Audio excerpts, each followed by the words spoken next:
Lumikha po ng kasaysayan ng isang estudyanteng Aita nang siya maging kauna-unahan sa kanilang tribo na nagtapos sa Universidad ng Pilipinas. Siya po ay si Norman King. Madalas, nakatoga ang mga nagmamarcha sa graduation. Pero agaw pansin ng isang graduate ng University of the Philippines, Manila, nang umakyat kasi siya ng entablado, siya ay nakabahag. Siya si Norman King, isang proud Aita. Panganay sa 7 magkakapatid si Norman. Binubuhay sila ng kanyang mga magulang sa pamamagitan ng pagsasaka. Saan ba pinanganak, lumaki si Norman talaga? Lumaki po ako sa bukid. Ako po ay natutong mag-araro nung kabataan ko, nung maliit ako, siguro hanggang mga 12 anyos. Kaya nakikita ko pagka nagpapatalim kami, natubukan ko talaga kung umawak ng araro. Kaya alam ko ho yung kahirapan. So alam niyo,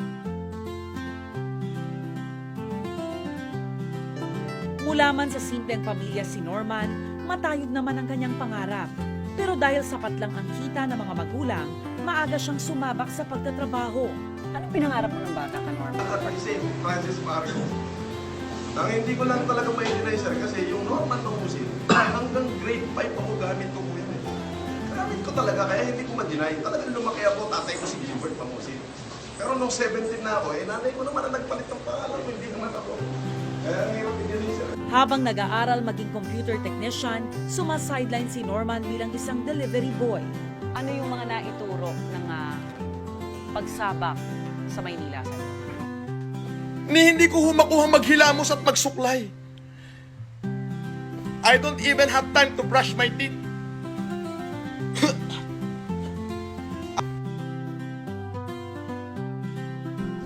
Napansin ko sa pakikipag-usap ko kay Norman ang kanyang pagiging seryoso at matatag sa buhay. Namana raw niya ito sa kanyang ama na minsan ding ipinaglaban ang karapatan ng mga Aita sa kanilang lugar. Kuya na, Tanga! Iba't ibang trabaho pa ang ginawa ni Norman habang nasa Maynila.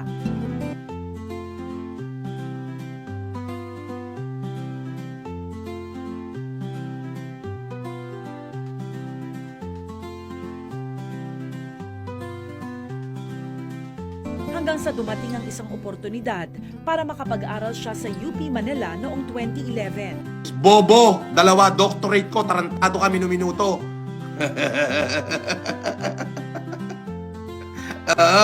Ikaw may doctorate ka, wala. Ako 2 doctorate ko, bobo. PhD na ako, may Doctor of Humanity pa ako, bobo ka. Ukinam.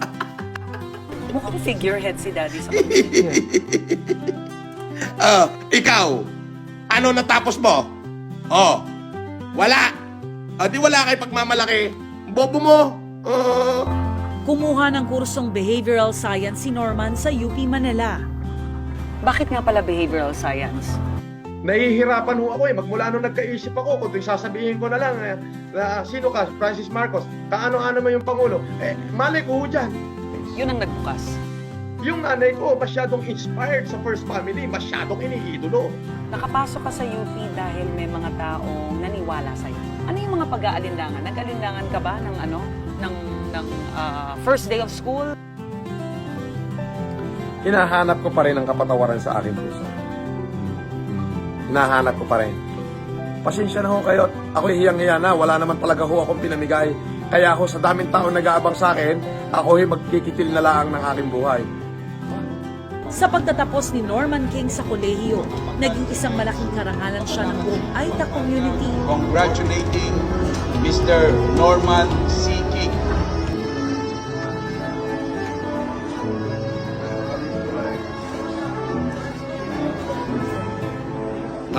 Ayan 2 doctorate degree ko, bobo. Bobo mo, ukinam. Ayan basahin mo. Nakita mo ba yan? PhD na, may diham pa. Bobo! Dr. Francis Leo Antonio Marcos.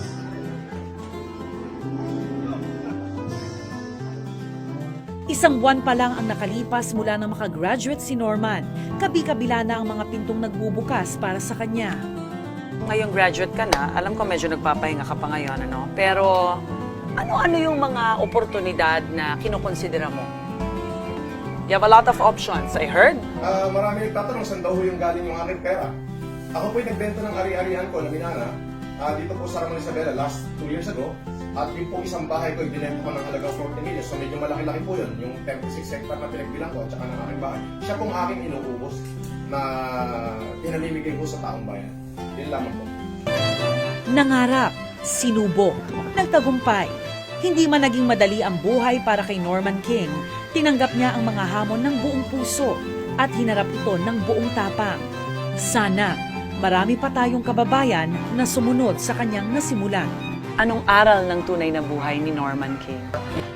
Mga kababayan, wala ho ako pinamigay na bigas. Nagpapapicture lang ho ako sa truck.